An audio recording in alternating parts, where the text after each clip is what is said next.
Los protagonistas de la noticia en Notimundo.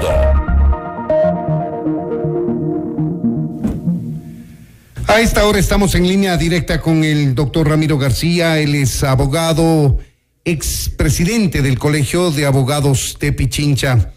Doctor García, bienvenido a Notimundo Estelar. Le saluda Freddy Paredes. Buenas noches.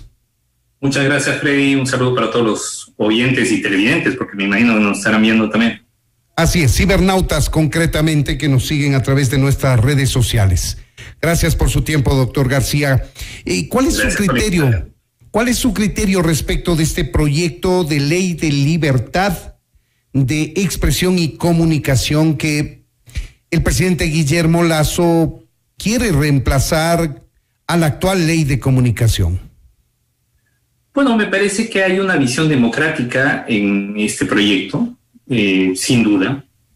Por un lado, se incorporan los estándares del Sistema Interamericano de Derechos Humanos como vinculantes y obligatorios, lo cual es llover sobre mojado, porque evidentemente estos estándares eran obligatorios, pero ya vimos que entre 2007 y 2017 pues se pasaron por la faja lo que decía la Comisión Interamericana de Derechos Humanos e incluso lo que decía la Corte Interamericana de Derechos Humanos en materia de estándares de libertad de expresión, de comunicación y de información.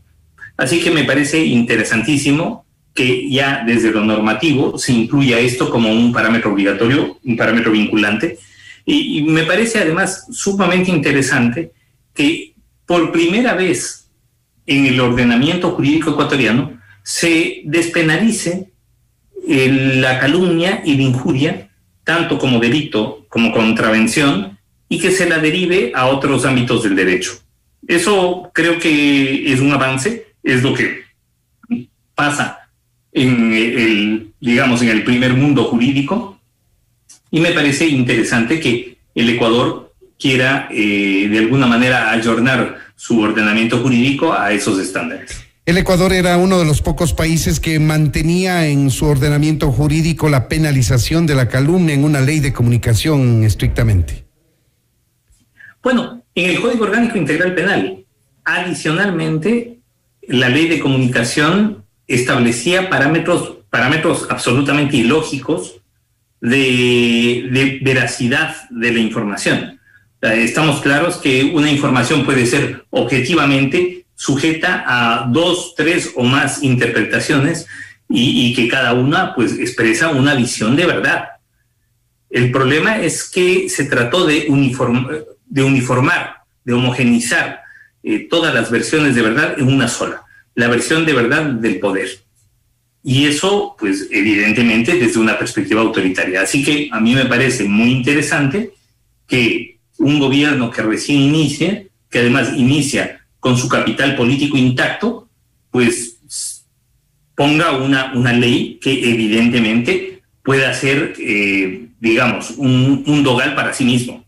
Así que a mí me parece que eso habla bien de un nuevo gobierno.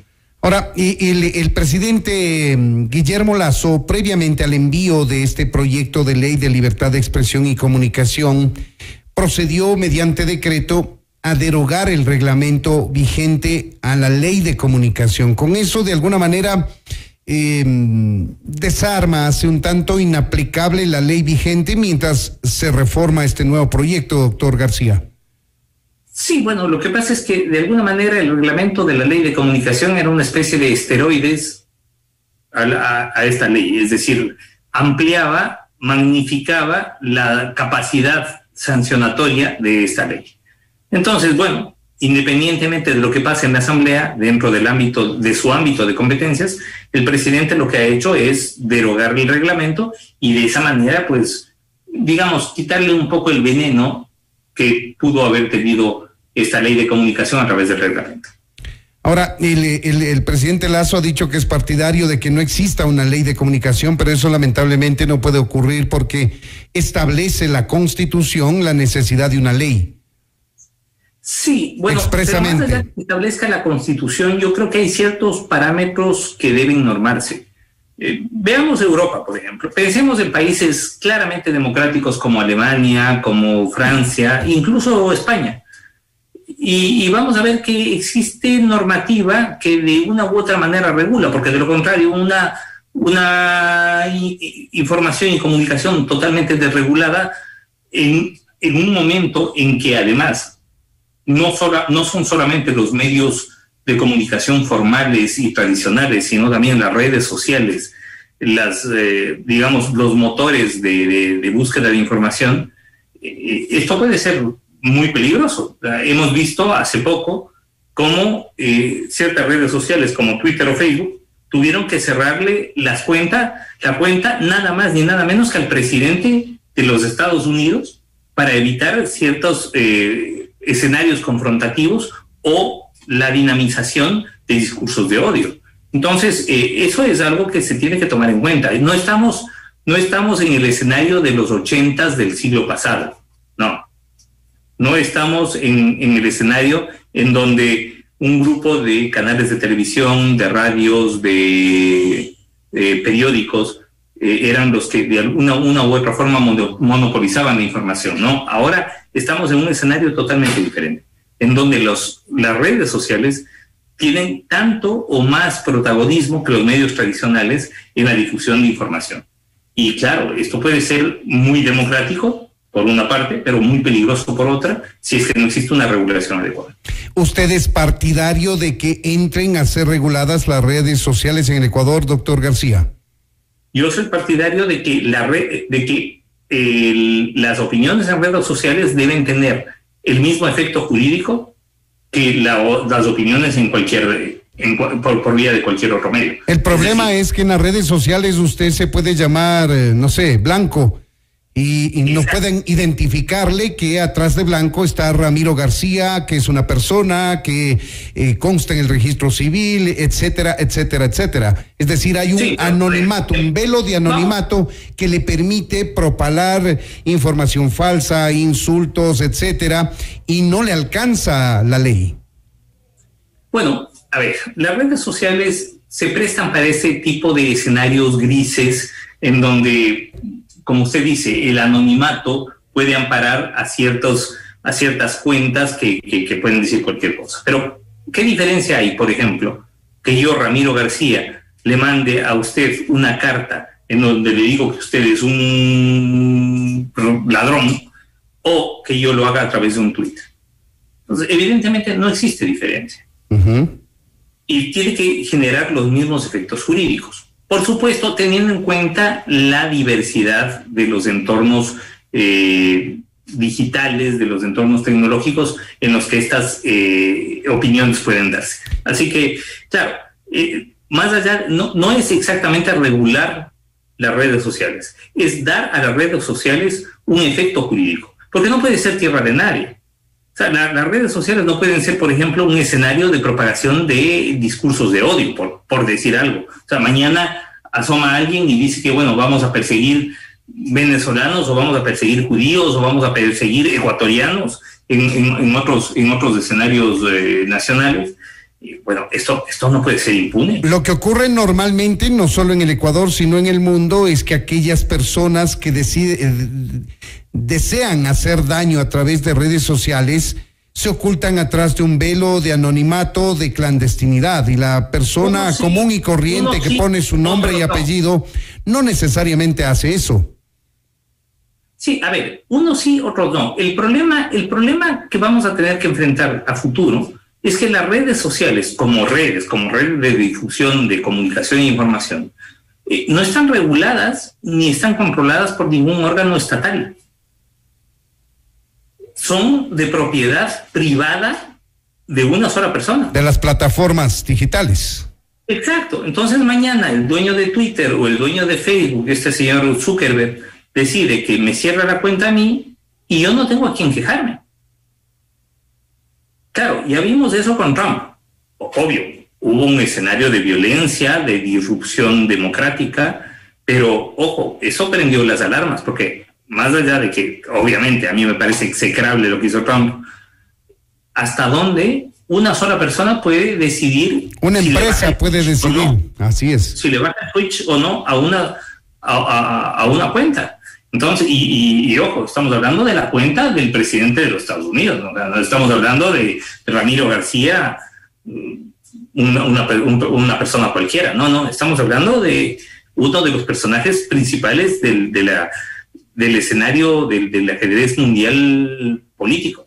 Entonces, yo creo que sí es necesario que de una u otra forma se establezca ciertas regulaciones, porque de lo contrario eso va a ser tierra de nadie y puede ser además el caldo de cultivo inclusive para violaciones de derechos humanos, que eso es lo que me preocupa a mí. Ahora, en el derecho comparado, usted que es un estudioso, que es un académico que dicta clases en Europa, inclusive en España concretamente, ¿sabrá decirnos si las redes sociales están ya reguladas de una manera estricta, apropiada? En Europa, las redes sociales generan exactamente el mismo efecto que cualquier otro medio, es decir, da lo mismo si yo a usted, por vía de radio, o por vía de televisión, o por vía de periódico, o por vía de Twitter, le digo algo, el efecto jurídico es exactamente el mismo. Ahora, por supuesto, hay ese escenario gris que se presta en las redes sociales de ocultamiento, de anonimato,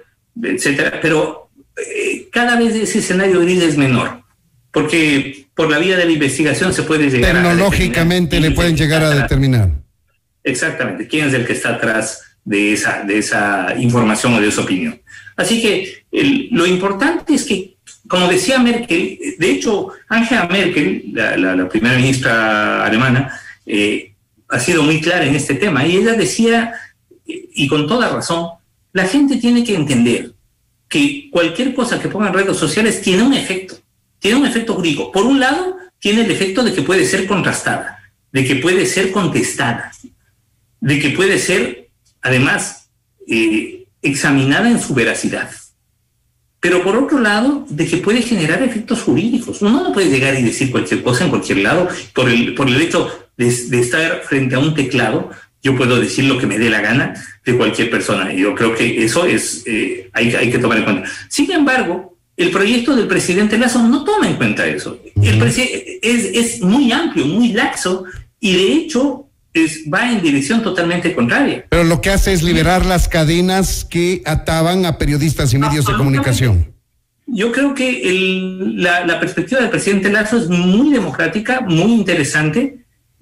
Bueno, de aquí a poco, con seguridad, va a mandar un nuevo proyecto en donde haya alguna regulación adicional, pero hoy por hoy lo que vemos es que está tratándose de quitarle el veneno que tenía la ley de comunicación y su reglamento, y de esa manera pues democratizar el debate. Porque, ojo, cuando hablamos de libertad de comunicación, no estamos hablando de la libertad de Freddy Paredes o de Ramiro García de decir lo que nos dé la gana, no.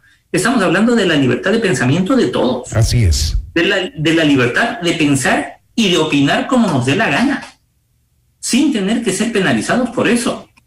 Ahora, obviamente, todo eso tiene sus límites. Es decir, uno no puede llegar y decir, bueno, me da la gana de que voy a llamar a una cacería de judíos, por decir algo, como en la Alemania nazi. Pero ahí está el Código Orgánico Integral Penal. Claro, bueno, sí, por supuesto, pero lo importante es que ese efecto jurídico, que esa consecuencia jurídica le llegue a la persona independientemente de si lo hace por radio, por televisión o por redes sociales. Entonces, que la gente sepa que opinar por redes sociales no es inocuo y no es impune, que tiene un efecto jurídico y que hay que asumir la responsabilidad por eso.